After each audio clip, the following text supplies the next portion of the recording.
Hi friends, నమస్తే. Welcome to Kalyan Naidu YouTube channel.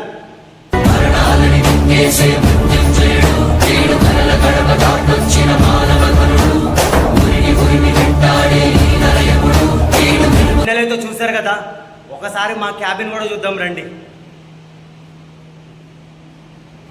So ఇది వచ్చేసేమో మా ప్రొజెక్టర్ ఆపరేటర్ రూమ్ క్యాబిన్.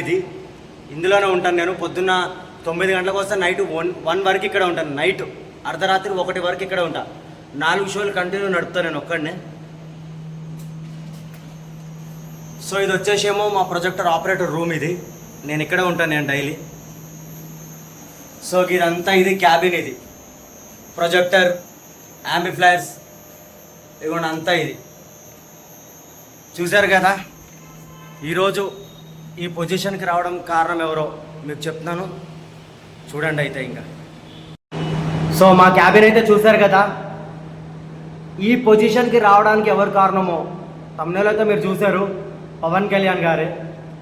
ఒక 7 సంవత్సరాల క్రితం, దగ్గరగా 7-8 సంవత్సరాల క్రితం, సర్దార్ గబ్బర్ సింగ్ టైం అనుకుంటా, నేను అప్పుడు హోటల్లో, బాలనగర్ అనే హోటల్లో నేను వెయిటర్ కింద వర్క్ చేసేటోడిని. పవన్ కళ్యాణ్ గారు అంటే పిచ్చి నాకు. ఎప్పటి నుంచి, బంగారం సినిమా టైం నుంచి పిచ్చి నాకు. అప్పటి నుంచే నాకు తెలుసు పవన్ కళ్యాణ్ గారు. అప్పుడప్పుడే కొంచెం మా డాడీ వాళ్ళు ఆ సినిమాకి తీసుకెళ్ళడం జరిగింది. సో అప్పటి నుంచే నేను ఫ్యాన్ నేను. అయితే నేను తర్వాత అంత చదువుకోలేదు నేను, ఏదో ఒక 10th వరకు చదివిన అంతే నేను. తర్వాత ఇంట్లో ప్రాబ్లమ్స్ వల్ల ఇంకా జాబ్కి వెళ్ళిపోవాల్సి వచ్చింది. సో హోటల్లో వెయిటర్ కింద, సప్లయర్. సో ఆ వర్క్ అయితే చేయడం జరిగింది. పవన్ కళ్యాణ్ గారు అంటే పిచ్చి. ఆయన సినిమా ఏదైనా కూడా ఫస్ట్ డే మార్నింగ్ షో చూడాలి. అయితే సర్దార్ గబ్బర్ సింగ్ సినిమా రిలీజ్ అయింది. ఆ రోజు రిలీజ్ అయ్యేసరికి వెళ్ళిన థియేటర్ కాడికి, విమల్ థియేటర్, బాలనగర్. వెళ్తే టికెట్స్ లేవు, హౌస్ఫుల్. దీని అమ్మ జీవితం మార్నింగ్ షో చూడాలి. మ్యాట్ని కూడా హౌస్ఫుల్, ఫస్ట్ షో కూడా హౌస్ఫుల్, సెకండ్ షో కూడా హౌస్ఫుల్. ఆ ఒక్కరోజు సినిమా చూడలే నేను, సర్దార్ గబ్బర్ సింగ్. ఇంక నేను అప్పుడే ఫిక్స్ అయిపోయినా. అప్పుడు కొంతమంది వల్గర్గా మాట్లాడారు, ఆ థియేటర్లో స్టాఫ్ ఉంటారు కదా, దెంగే గింగే అని చెప్పి కొన్ని మాటలు మాట్లాడారు. ఇంకా అప్పుడే ఫిక్స్ అయిపోయినా నేను, ఎట్లాగైనా సినిమా ఆపరేటర్ అవ్వాలి, మన చేతులతోటి సినిమా వేయాలి పవన్ కళ్యాణ్ గారిది, ఫస్ట్ డే మార్నింగ్ షో మనమే చూడాలని అప్పుడే ఫిక్స్ అయిపోయినా. కోంపల్లి సినీ ప్లానెట్ అనే ఒక థియేటర్లో వెళ్ళి డ్యూటీ అయితే అడిగాను నేను. అప్పుడు నా జీతం ఫస్ట్ శాలరీ నాది వచ్చేసి 4000. అక్కడ నేను టార్చ్ బాయ్ కింద లోపల సీట్లకి, అదే టికెట్స్ వస్తే వాళ్ళకి సీట్లు చూపెట్టడం, వృద్ధులు ఉంటారు కదా ముసలోళ్ళు, వాళ్ళకి సీట్లు చూపెట్టాలి. సో అది అలా ఒక 2 సంవత్సరాలు చేసినాను. తర్వాత గేట్ మీద టికెట్లు చింపడం, తర్వాత 3rd క్లాస్ బుకింగ్ ఇవ్వడం, అంటే నేల టికెట్లు ఇవ్వడం.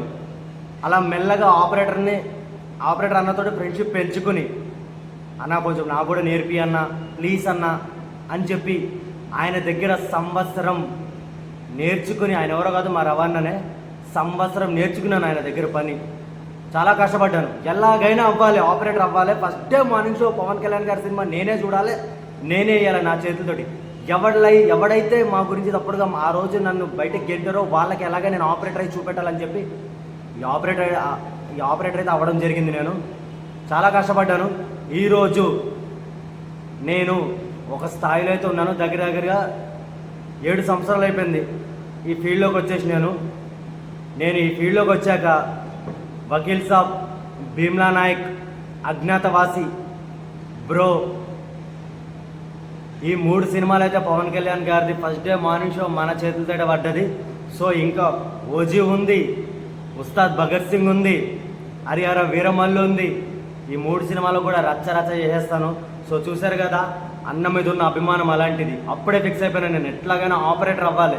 కానీ ఆ రోజు నిజంగా ఏ దేవుడే నా వెనకాల ఉన్నాడో నాకైతే తెలియదు. కానీ నేను అయితే ఒక పంతంతో అయ్యాను ఆపరేటర్. కానీ ఇక్కడికి వచ్చాక ఒక స్టేజ్, అంటే ఒక మంచి జాబ్ అయితే, ఒక వర్క్ అయితే నేర్చుకున్నాను నేను. సో ఇదంతా నేను నా పవన్ కళ్యాణ్ గారికే నేను థ్యాంక్స్ చెప్తాను.